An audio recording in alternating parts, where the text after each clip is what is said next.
नमस्कार दोस्तों। OCN network में आपका स्वागत है। मैं हूं ओमकार चौधरी। एकलव्य जी जुड़ गए हैं, उनका स्वागत कर लेते हैं। एकलव्य जी, सर बहुत स्वागत। नमस्कार। प्रणाम सर। प्रधानमंत्री नरेंद्र मोदी ने लाल किले की प्राचीर से संबोधित करते हुए एक बात कही थी। उन्होंने कहा था कि मैं 1 लाख ऐसे युवाओं को, ऐसे लोगों को पार्टी से जोड़ना चाहता हूं जिनका बैकग्राउंड पॉलिटिकल ना हो, यानी जिनके खानदान में कभी कोई राजनीति में रहा ही ना हो। और इसके लिए किसी कोई एक सेक्टर की बात तो उन्होंने कही नहीं थी। अलग अलग सेक्टर में जो भी प्रतिभावान हैं या जो राजनीति में आकर के देश को एक दिशा दे सकते हैं, देश की सेवा कर सकते हैं, ऐसे संभावनाशील युवकों को, युवतियों को राजनीति में लाने का, बीजेपी से जोड़ने का उनका सपना था। बहुत सारे लोगों को वो लेकर के आ भी रहे हैं। अभी सबसे बड़ा उदाहरण अगर मैं दूं तो मैथिली ठाकुर, जो अभी बिहार से जीत करके आई हैं और जो लोक संगीत से जुड़ी हुई एक ऐसी प्रतिभा है जिसको केवल बिहार में नहीं बल्कि देश के दूसरे हिस्सों में भी सुना जाता है।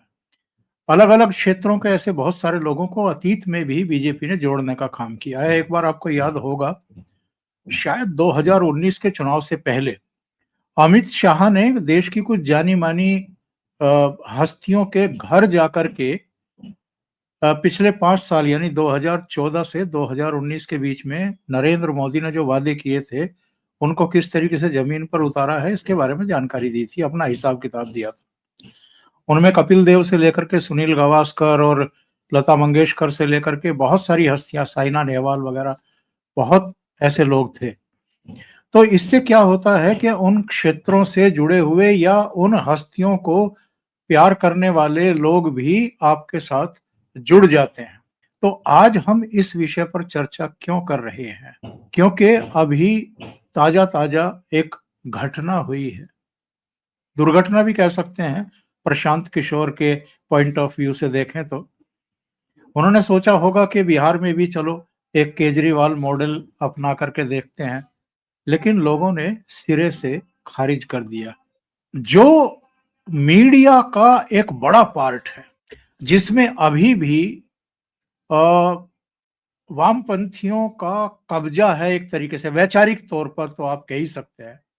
ऐसे बहुत सारे संपादक, ऐसे बहुत सारे उनके रिपोर्टर और दूसरे पदों पर बैठे हुए इनपुट एडिटर, आउटपुट एडिटर बैठे हुए हैं जो मन ही मन किलसते रहते हैं, परेशान होते रहते हैं।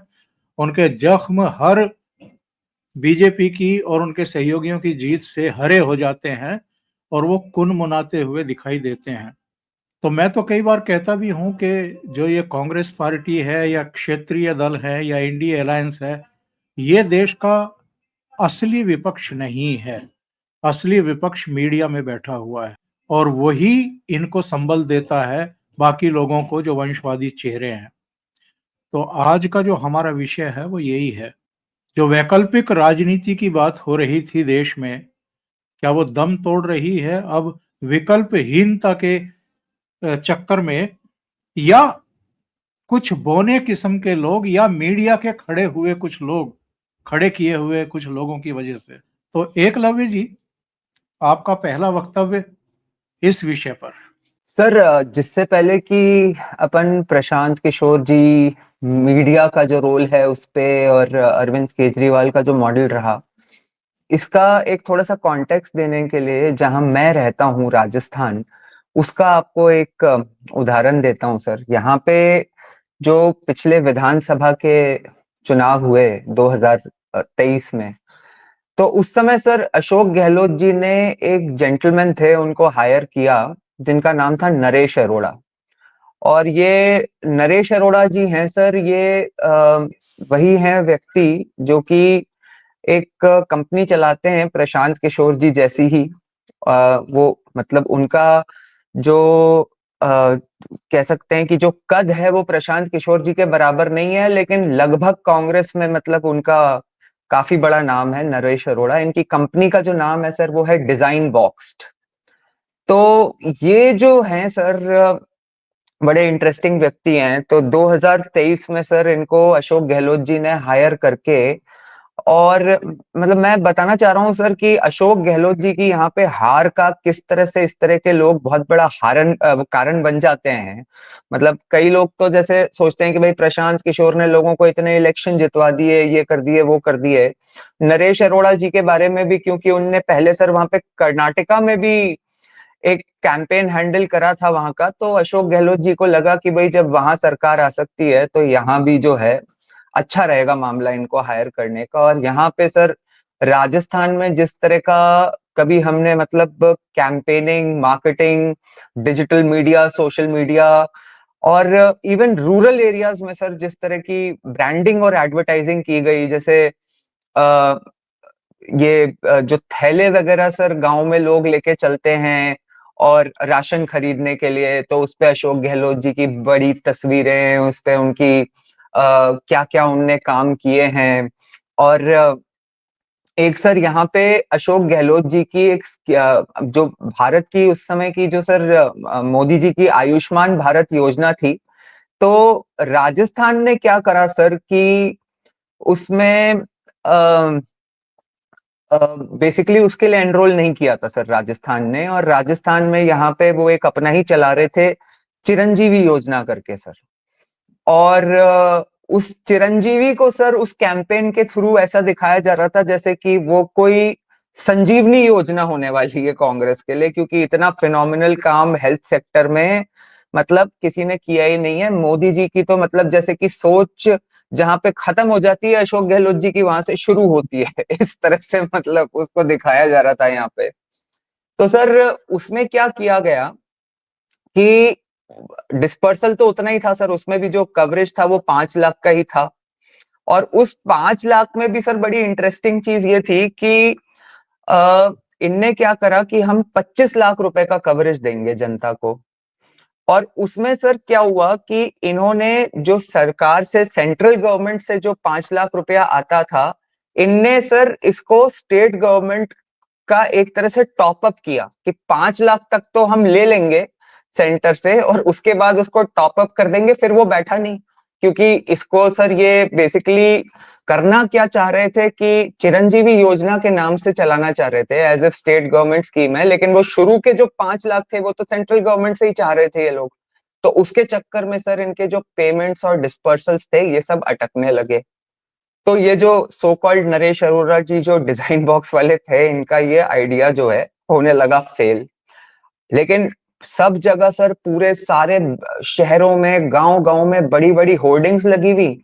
लेकिन सर आप देखिए कि धरातल पे क्या हो रहा था कि वहां पे जब आदमी जा रहा था तो मतलब वहां पे तो उसको वो डिस्पर्सल हो ही नहीं रहा था, क्योंकि सेंट्रल गवर्नमेंट ने भी वो पैसे रोक दिए थे कि भाई जब हमारा नाम ही नहीं है तो फिर हम वो पैसे क्यों रिलीज करेंगे।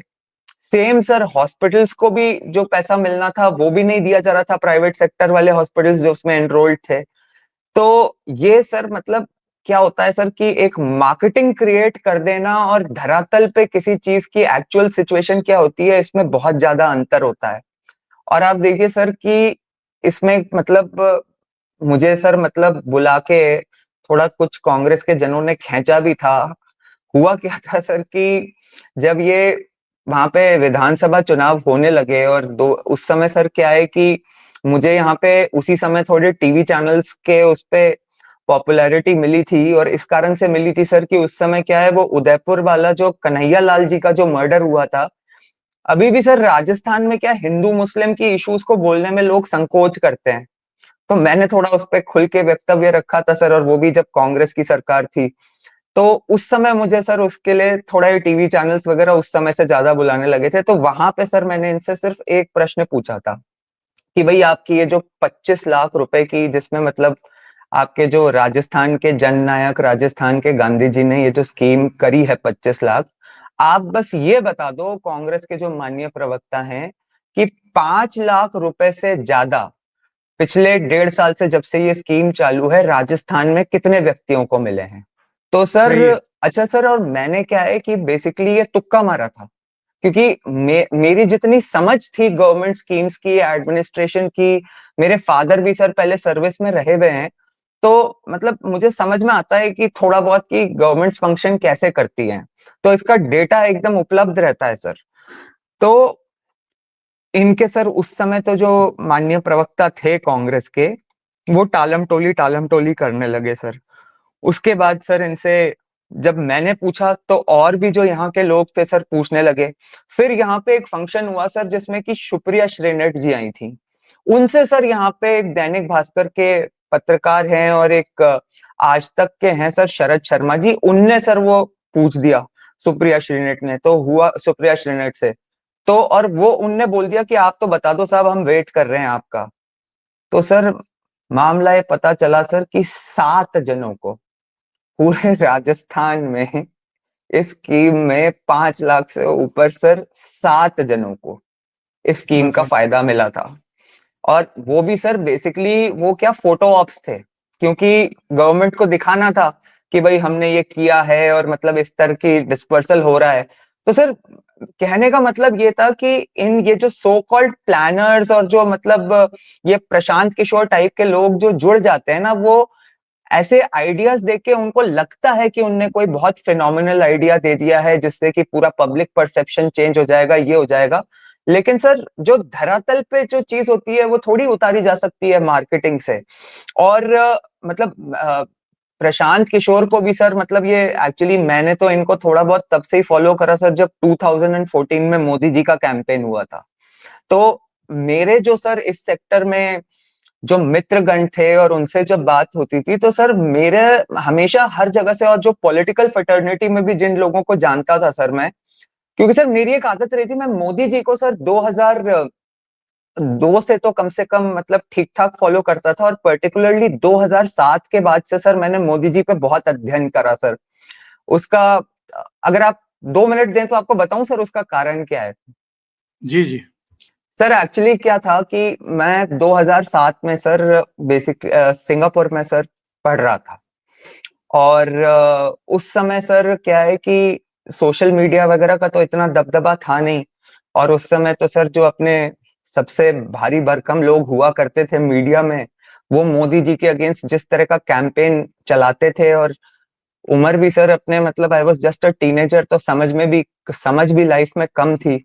तो हम भी यही मानते थे सर कि मोदी जी थोड़े से एक्सट्रीमिस्ट हैं, और जो 2002 में हुआ जब पूरी दुनिया इतना खुल के कह रही है तो कुछ तो होगा, और ये सारी चीजें सर। पर उस समय सर मैं सिंगापुर में जब मैं रहा तो मेरे कई सारे सर वहां पे गुजराती फ्रेंड्स थे, और वो जो बताते थे चीजें वो परसेप्शन से बहुत ही अलग थी सर चीजें। और फाइनली सर 2007 में पर्टिकुलरली क्या हुआ कि वहां पे जब इलेक्शन था तो मेरे father sir as an election observer Godhra में ही गए सर। और मेरे father also sir he was not कोई मतलब ग्रेट फैन ऑफ मोदी। तो लेकिन जब वो वहां पे गए सर और उन्होंने मुझे जो वहां के बारे में बात बताई, तो उस समय सर जो मोदी जी के बारे में सुनने में आया तो मतलब मुझे विश्वास नहीं हुआ कि भारतीय राजनीति में भी इस तरह के प्रशासक होते हैं, इस ईमानदारी से काम करने वाला। जैसे एक छोटा सा आपको एक एग्जांपल दूं सर कि ये जब 2007 का इलेक्शन हो रहा था तो वहां पे सर क्या था कि मोदी जी ने क्या किया था सर कि जो ये किसान वगैरह होते हैं, वो जो बिजली वगैरह की चोरी होती थी सर वहां पे, तो किसानों के अगेंस्ट जो बड़े लेवल पे जो बिजली चोरी हो रही थी उनके अगेंस्ट चालान इशू कर दिए थे। तो वो चालान इशू कर दिए थे तो सर उसकी वजह से क्या मतलब जैसे आपने देखा है यहाँ पे जो माहौल बन जाता है। तो अटल जी ने सर उस समय, अटल जी और अडवाणी जी ने मोदी जी को कहा था कि भाई ऐसा है कि अभी इस चालान को विड्रॉ कर लो, फिर एक बार चुनाव वगैरह हो जाए उसके बाद देख लेना क्या करना है क्या नहीं करना है। तो सर मोदी जी ने उनको बड़ा जो जवाब दिया, अब वो पता नहीं दूसरों को क्या लगे क्या नहीं लगे, लेकिन मेरे ऊपर उसका बहुत भारी इम्पैक्ट हुआ था सर। उन्होंने ये जवाब दिया अटल जी और अडवाणी जी को कि साहब आप बड़े हैं और मतलब ज्यादा अनुभवी हैं, आपकी समझ इसमें ज्यादा है, उसमें कोई दिक्कत नहीं है, आप कर लीजिए, लेकिन फिर मुख्यमंत्री के उम्मीदवारी से मुझे हटा दीजिए, क्योंकि मैंने इस प्रदेश की प्रजा को जो है एक वादा किया है कि मैं आपको 24 घंटे बिजली और मुफ्त पानी पहुंचाऊंगा। तो अगर मैंने ये बिजली का चालान अगर इस तरह से विड्रॉ कर लिया तो ये गुजरात को जो मतलब विकास की का जो विजन है मेरा उसके लिए, वो मैं डिलीवर नहीं कर पाऊंगा, तो फिर मेरा इस पद पे बने रहना बहुत मुश्किल है। तो सर मुझे मतलब ऑनेस्टली उस समय मैं आपको सच बता रहा हूँ, जितनी भी मेरी समझ थी राजनीति की, भारतीय राजनीति के बारे में, मुझे ऐसा लगा, ठीक है मैंने कुछ सर मतलब जो यंग ब्यूरोक्रेट्स वगैरह होते हैं जब शुरू शुरू में आते हैं तो एक इच्छा होती है कि समाज बदल देंगे, मौका मिला है, ये मिला है, वो मिला है, वो खुद ही बदल जाते हैं समाज को, तो क्या बदलेंगे। लेकिन किसी इतने एक्सपीरियंस्ड सीएम की जो अपना पहला टर्म ऑलमोस्ट पूरा कर रहा हो, उसकी इस तरह की सोच हो सर, तो that really change my perception about Modi ji. और उसके बाद सर मैंने उनको लगातार फॉलो किया। तो उस समय सर जो मेरे कुछ राजनीतिक सेक्टर में और गुजरात में और इधर उधर जो फ्रेंड्स बने, जो ब्यूरोक्रेटिक सर्कल्स में भी जो कुछ लोग जानकार थे, तो वो सर जब 2014 का इलेक्शन हुआ और प्रशांत किशोर जी की जो हाइप बनी, तो उनके बारे में जब इन लोगों से मैं पूछता था सर, तो वो हमेशा ये कहते थे कि भाई Prashant Kishor was just another member in Modi ji team. मतलब एक मेंबर थे वो भी मोदी जी के टीम में, और वो भी अपने कुछ आइडियाज लेके आए थे जिनको मोदी जी ने यूज किया। लेकिन जिस तरह से सर मीडिया में क्या परसेप्शन बनाया गया कि एज इफ ये जीत ही प्रशांत किशोर जी की वजह से है, ये जो मोदी जी को इतना बड़ा मैंडेट मिला है, ये प्रशांत किशोर जी की वजह से है। और सर मतलब आपका तो नहीं, खैर अनुभव। उनको तो किसी भी तरीके से मोदी से क्रेडिट छीनना है। सर सर मतलब बेसिकली क्या होता है सर, देखिए मतलब ये प्रशांत किशोर जी वगैरह टाइप के जो लोग होते हैं, ये नरेश अरोड़ा वगैरह, ये क्या सर अगेन वही वाली बात है, ये थोड़ा अंग्रेजी पढ़ के ज्यादा और थोड़े लुटियंस वालों के साथ अपने शोल्डर्स रब करके इनको लगता है कि ये कोई मतलब बहुत विजनरी लोग हैं। लेकिन मैंने तो देखा है सर कि जो एक बड़े साधारण से जो बूथ लेवल वर्कर्स होते हैं ना, मतलब ये बड़ी पार्टियों के, और not just BJP, even Congress के, जो बूथ लेवल पे काम कर रहे होते हैं सर, वो लोगों के मतलब बात करना तो छोड़िए, उनके आद भाव देख के और उनका जो चाल होती है ना, वो देख के समझ जाते हैं कि अभी धरातल पे माहौल क्या चल रहा है। तो ये सब सर कोई मतलब एसी के कमरों में बैठ के कैंपेन डिजाइनर जो होता है, वो नहीं समझ सकता कि नीचे क्या हो रहा है। ये तो मतलब अल्टीमेटली जो डिलीवरी है, या जो जैसे कहते हैं कि जनता के साथ क्लिक करना, वो तो सर पूरा मतलब नेता का ही होता है। आपका क्या ऑब्जर्वेशन है, केजरीवाल क्यों फेल हुए और प्रशांत किशोर को लोगों ने क्यों रिजेक्ट कर दिया? सर अगर हम पहले अगर केजरीवाल जी की बात कर लें, तो अगर मैं आपको ऑनेस्टली बताऊं तो केजरीवाल जी वाला जब अन्ना जी वाला जब आंदोलन हुआ था, तो मैं आपको सच बताऊं तो झूठ नहीं बोलूंगा, मैं खुद भी वहां पहुंच गया था सर, रामलीला मैदान। और मुझे एक होप दिखाई दी थी सर, मतलब ऑनेस्टली मुझे लगा था कि कई पढ़े लिखे लोग इनसे जुड़े हैं, और मतलब जिस तरह का एक माहौल है, एक ऐसा लग रहा है कि एक राजनीति में अब एक जिसे कहते हैं ना सर, एक संक्रांति सी हुई है देश में, कि भाई मतलब अब हमें बदलाव चाहिए। तो इसका अगर कुछ अच्छा होता है, और मुझे लगा सर कि जब केजरीवाल जी बने, तो वो एक मतलब हिस्टोरिक अपॉर्चुनिटी थी देश के लिए। और उसके बाद सर दो इंसिडेंट्स ऐसे हुए जो मुझे बड़े अजीब से लगे, कि पहले तो उनने जो कांग्रेस का समर्थन लिया। अब कांग्रेस का समर्थन लेने पे भी सर मैं आपको ऑनेस्टली बताऊं, काफी लोग कह रहे थे कि यार ये तो बड़ा चोर निकला, कांग्रेस का समर्थन ले लिया इसने। लेकिन मैं आपको बताऊं सर, मुझे तो पर्सनली उससे खुशी हुई थी। मुझे खुशी इसलिए हुई थी कि मुझे लगा कि ऐसा नहीं है कि इस आदमी को राजनीतिक दाव पेच नहीं आते। इसका मतलब ये है कि ये मतलब जो राजनीतिक दाव पेचों की जरूरत होती है पॉलिटिकल सर्वाइवल के लिए, वो भी इस आदमी को आता है।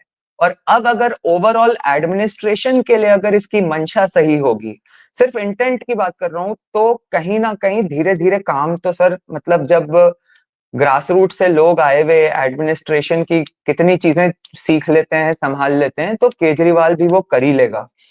और उसके बाद सर जो सेकंड बात हुई, ये मोदी जी के विरुद्ध जो मतलब बनारस में इलेक्शन जब लड़ने लग गए, तो भी कई लोगों ने ऐसा कहा कि यार ये तो मतलब एक देश में जो नेशनल लेवल पे जो माहौल बना है, उसको खराब करने के लिए मोदी जैसे लीडर के अगेंस्ट जाके तो वहां पे खड़ा हो गया। लेकिन उसको भी सर मैं आपको कहूं, मैंने तो पर्सनली इस तरह से देखा था कि ये शायद वहां पे गया है फॉर द पॉपुलैरिटी, कि देश का जो दूसरा सबसे बड़ा लीडर है उसके अगेंस्ट अगर ये लड़ रहा है तो कम से कम इसका बोलबाला, इसके बारे में सब लोग बात करने लगेंगे पूरे देश में। तो वहां तक तो ठीक है, अल्टीमेटली देखना यह है कि एडमिनिस्ट्रेशन में क्या करता है।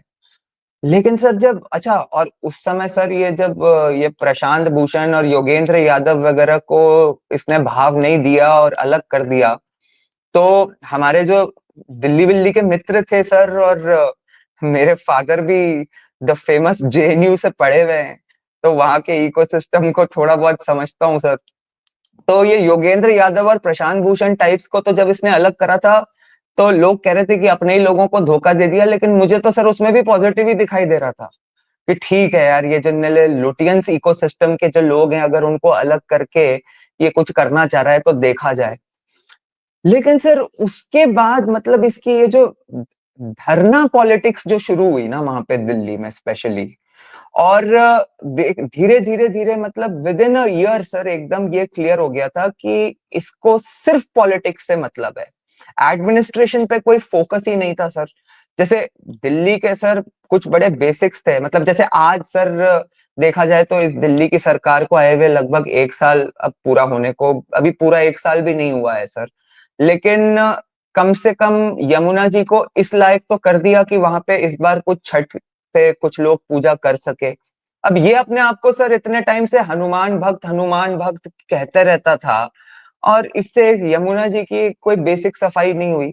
मतलब 8,000 करोड़ सर ये अपने एडवर्टीजमेंट्स पे खर्च कर सकता था, तो 200-300 करोड़ इस काम में लगा ही सकता था, कितनी बड़ी बात थी ये। और ये तो इसमें सर दोनों ही चीजें थी, अगर इसके मन में मैल भी हो तो कम से कम एक पॉलिटिकल परसेप्शन तो अच्छा क्रिएट करता अपने लिए। तो मुझे तो मतलब इसकी जो राजनीतिक सूझबूझ थी उस पे भी मुझे लगने लगा कि यार ये कर क्या रहा है। उसके बाद सर इसका जो सबसे बड़ा आया वो तो सर मतलब जब कोविड हुआ, और उस समय सर ये जिस तरह का इससे मिसमैनेजमेंट हुआ, तो उससे सर एक चीज तो पता चली कि एडमिनिस्ट्रेटिव इनकेपेबिलिटी इतना ज्यादा है। ये कहते हैं ना सर कि मतलब कोई प्रशासन को लेकर कुछ है ही नहीं इसके पास, मतलब दम ही नहीं है, ना ये ऑफिसर से काम कर पा रहा है, ना इसके खुद समझ है। तो परसेप्शन जब इस तक स्तर तक, और सर ये सब क्या है कि दिल्ली की जो जनता है वो मोटा मोटी अर्बन जनता है, मतलब वो पढ़ी लिखी जनता कोविड है, तो वो ये कोविड सब ऑब्जर्व कोविड कर रही। कोविड सर काल में तो ये दो काम कर रहा था, एक शीश सर महल बनवा रहा था और दूसरे शराब घोटाला कर रहा था। बिल्कुल सर बिल्कुल। नहीं सर, वो शराब घोटाला और इस पे फोकस होने के बावजूद आप ये देखिए कि कम से कम सर ये जो हॉस्पिटल्स वगैरह का और ये सब हाल था, इसको तो बेसिक मैनेज कर सकता था सर।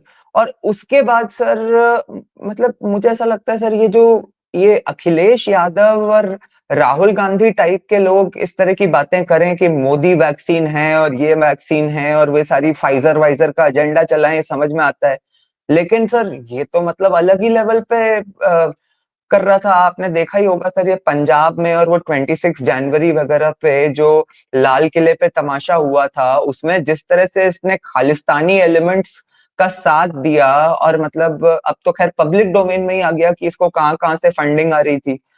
तो मैं समझता हूँ सर वापस वही बात होगी कि अल्टीमेटली जो जनता होती है वो ये सब देखती है, लेकिन सर फाइनली जो केजरीवाल जी को कंक्लूड करने के लिए मुझे तो ये लगता है कि उसके बाद भी इसका जो कोर वोटर सेगमेंट था उसमें ये अपनी इमेज कहीं ना कहीं बना, मतलब ये भी लोगों को एक तरह से बुद्धू बनाने में काफी हद तक सक्षम था कि इसको मोदी जी ने फंसा दिया है, और मतलब कुछ पकड़ के जेल में डाल दिया है। क्योंकि लोग क्या है सर अभी भी ना इतनी ज्यादा, मेरा ये व्यक्तिगत अनुभव है सर कि जब ये सुप्रीम कोर्ट के केसेस की बात होती है या पीएमएलए एक्ट की डिटेल्स की बात होती है, तो लोग इतनी ज्यादा डिटेल्स में जाते नहीं है कि लॉ क्या है, क्यों किसी को बेल नहीं मिल रही है, इन चीजों में लोग जाते नहीं है सर। लेकिन तो मुझे लगता है सबसे बड़ा जहां पे इसकी परसेप्शनल हार हुई ना सर, वो था शीश महल।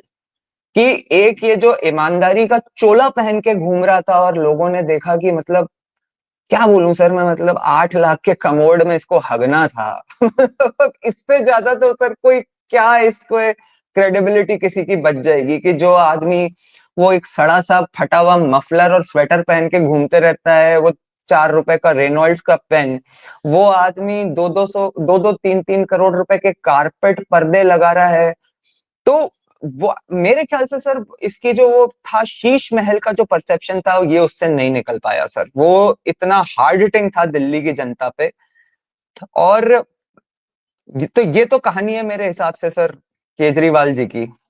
और उसके बाद सर फाइनली ये अपने प्रशांत किशोर जी की बात करें तो प्रशांत किशोर जी सर मेरे हिसाब से तो एक लुटियंस इकोसिस्टम की जो दिल्ली मीडिया है उसके जिस तरह से ये डार्लिंग बने हुए थे सर, मतलब अगर कोई, और मैं ये नहीं कह रहा सर कि बेवकूफ आदमी है, he does raise the right ideas, सही सवाल करता है, लेकिन सर सही सवाल तो मैं भी कर सकता हूँ। इसका मतलब ये थोड़ी है कि मैं मोदी जी को जितवाने के लिए रिस्पॉन्सिबल हूँ, या मतलब चर्चा और कई चीजें तो अपन भी करते हैं, लेकिन इसके साथ देखिए एक तो बड़ी गजब की स्ट्रेटेजी कि एक मोदी जी के बाद फाइनली ये 2015 में इसका जो परसेप्शन वापस से स्ट्रांग बना इसी बिहार में बना जब लालू जी और इन कांग्रेस और नीतीश कुमार जी का गठबंधन हो गया।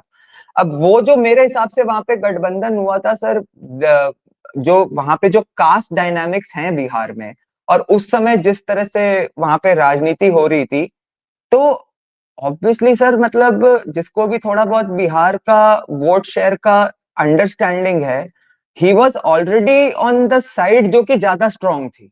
मतलब आज ठीक है कि आज तो एक तरह से कास्ट बैरियर्स को भी ब्रेक करके नीतीश जी और मोदी जी ने मतलब थोड़ा बियॉन्ड कास्ट भी चले गए, लेकिन उसके बिना भी सर, इन सब चीजों के बिना भी अब जो एलजेपी और बीजेपी और ये जो नीतीश जी साथ में आ गए, ओवरऑल अगर वोट शेयर की अंडरस्टैंडिंग किसी की होगी वो समझ जाएगा कि अब ज्यादा स्ट्रॉन्गर साइड यही है।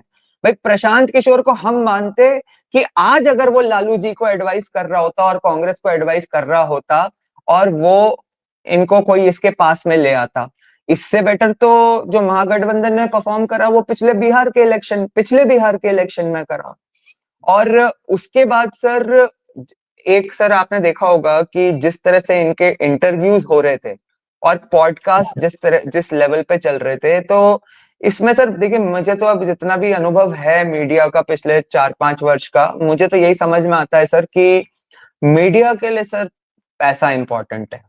एड कहाँ से आ रहा है, रेवेन्यू जनरेशन कैसे हो रहा है, और उसके अलावा सर आज हम माने चाहे नहीं माने अभी भी जो प्राइमरी मीडिया की, कई मीडिया ऑर्गेनाइजेशंस की ओनरशिप चेंज हुई है, लेकिन अभी भी उसमें जो लोग बैठे हुए हैं सर, उनका जो इनेट कैरेक्टर जिसे कहते हैं ना सर, वो इनेट कैरेक्टर तो वही है ना, वो मतलब किसी कोई 5-10 साल में किसी 50-60 साल के व्यक्ति का कोई हृदय परिवर्तन थोड़ी हो सकता है, कोई बस आपका ओनर बदल जाए तो सर बिल्कुल। इनको तो प्रशांत किशोर में वो व्यक्ति दिखाई देता है इन लोगों को जो बेसिकली मोदी के रथ को रोक सकता है।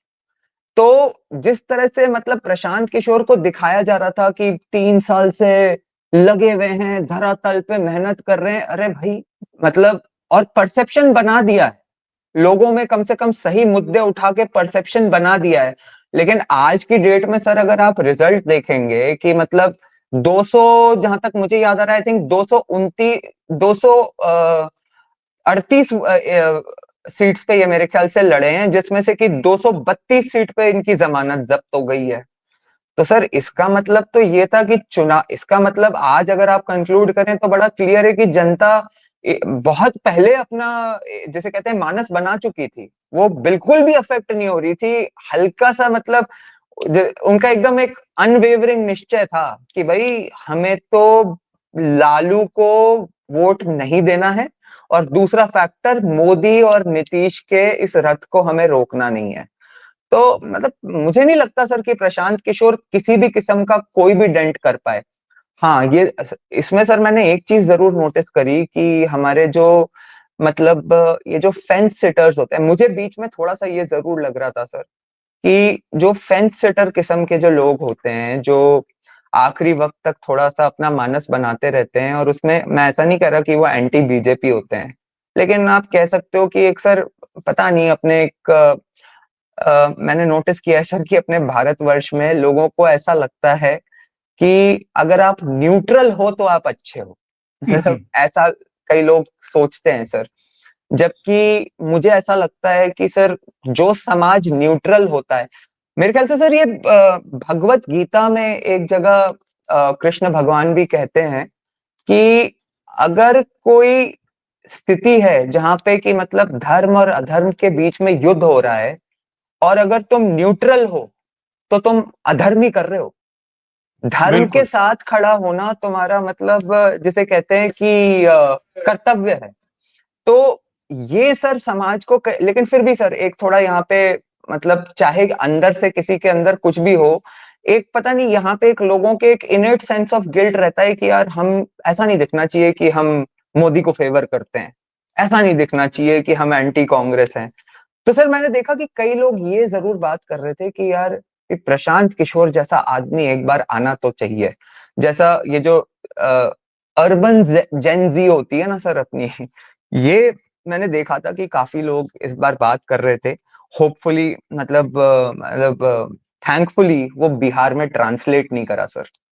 तो एकलव्य जी, क्या हम ये मान करके चलें कि लोग अभी वैकल्पिक राजनीति के बारे में सोच ही नहीं रहे हैं, और जो थोड़ा बहुत ये मीडिया मिल मिला करके कुछ लोगों को खड़ा भी करता है, तो उसको जो पैरामीटर्स हैं या जो पैरामीटर्स बना दिए हैं मोदी ने, योगी ने, अमित शाह ने या इनके सहयोगियों ने, वो अब इतने ऊंचे हैं कि उनको मीट आउट नहीं करते हैं जो मीडिया के द्वारा खड़े किए गए ये चेहरे हैं। सर देखिए एक बात मुझे ऐसी लगती है पर्सनली, एक जो चेंज आया है कि जैसे आपने देखा होगा सर कि आज से अगर कुछ समय बाद की पहले की बात करें या अभी की भी अगर बात करें तो कांग्रेस और कुछ विपक्षी पार्टियों ने जिस तरह से मुस्लिम्स को पोलराइज कर रखा है कि भाई मतलब एक कहते हैं ना सर बहुत लोग कि उनकी गिनती तो वहां 20% से ही शुरू होती है, क्योंकि वो 20% तो सीधा वहां चले गए।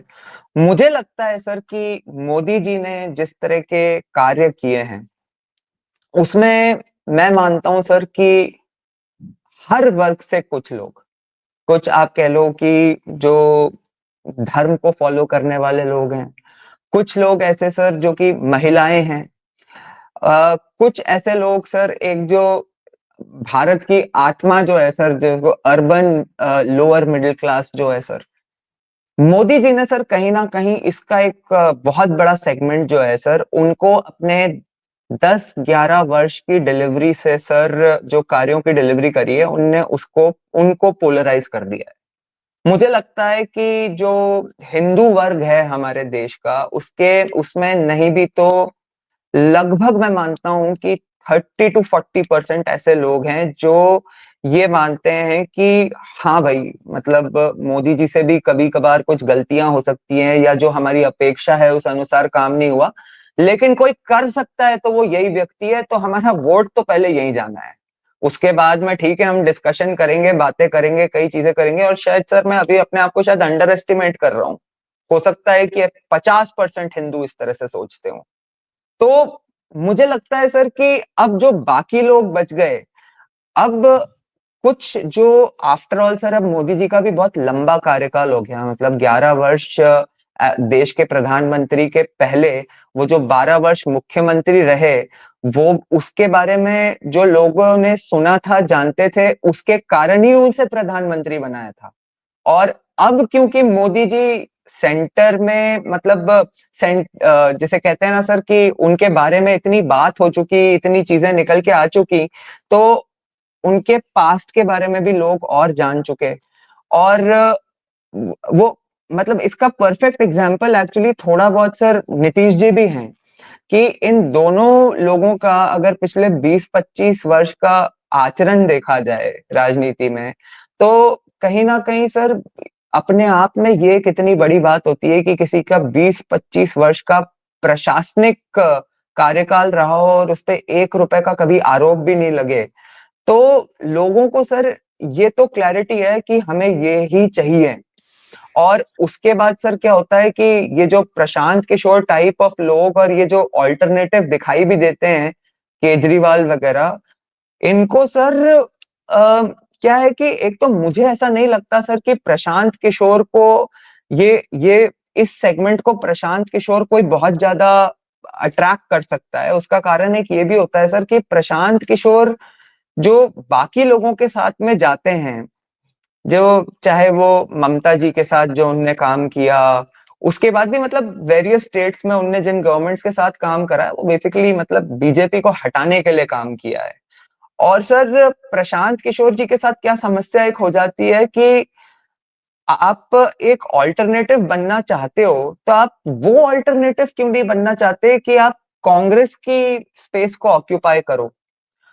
अब इनको ऐसा लगता है सर कि वो कांग्रेस की स्पेस तभी ऑक्यूपाई कर सकते हैं जब वो बीजेपी को अपोज करेंगे। बट सही है। मुझे मुझे पर्सनली ऐसा लगता है सर कि आप वो स्पेस तब ऑक्यूपाई करोगे जब पहले तो आप ये जो कांग्रेस है इसको डेसिमेट कर दोगे। भाई आप मतलब just for the occupying that space, जो मोदी जी सही कर रहे हैं उसको भी अगर आप खराब ही बताते रहोगे तो फिर तो लोग कांग्रेस के साथ मुझे लगता है आपको इक्वेट करेंगे, ना कि उसका रिप्लेसमेंट समझेंगे। ये तो नेगेटिविटी के नायक बनना चाहते हैं। नहीं वो बिल्कुल सर, और मतलब इस तरह का जैसे अभी सर आपने देखा होगा कि बिहार का इनने जिस तरह से परसेप्शन बनाने की कोशिश करी वहां पे कि एज इफ, और सर ये तो अपने आप को जबकि कहते अपने आप को डेटा के मास्टर हैं, और वहां पे ये इस तरह से दिखा रहे थे कि एज इफ मतलब बिहार तो, अब जैसे सर इनने भ्रष्टाचार की वहां पे ये हर पॉडकास्ट में ये बात करते थे कि जो भ्रष्टाचार की स्थिति है बिहार में वो लालू राज से भी खराब है। ये सर इनकी बात पे मतलब कम से कम वहां के लोग तो विश्वास नहीं कर सकते, क्योंकि लोग समझते हैं सर कि जो भ्रष्टाचार होता है वो ज्यादातर टॉप डाउन फ्लो करता है, मतलब ऊपर से सर बहुत बड़ा फर्क पड़ता है। तो जब ऊपर पे जो व्यक्ति बैठा हुआ है अगर उसका वो पर्सनली इतना करप्ट नहीं है तो ठीक है, वो नीचे वालों पे, अब सर जैसे फॉर एग्जांपल आपको ध्यान होगा कि ये परसेप्शन मतलब मनमोहन सिंह के लिए ये लोग नहीं कहते सर, आपने देखा है मनमोहन सिंह के लिए कहते, मनमोहन सिंह के लिए यही लोग उल्टा कहेंगे कि हाँ भाई नीचे बहुत करप्शन होता था लेकिन मनमोहन सिंह जी जो थे वो खुद करप्ट नहीं थे। अरे भाई, जब देश की सबसे बड़ी कुर्सी को सिर्फ ऑक्यूपाई करने के लिए तुम अपने नाक के नीचे करप्शन होने दे रहे हो तो तुम खुद करप्ट कैसे नहीं हो। तुम वो तो पैसे के लिए करप्ट, मतलब सबसे पैसे के बड़े लिए करप्ट नहीं हो भ्रष्टाचारी। तो कुर्सी के मुंह के लिए करप्ट हो, लेकिन करप्ट तो हुई।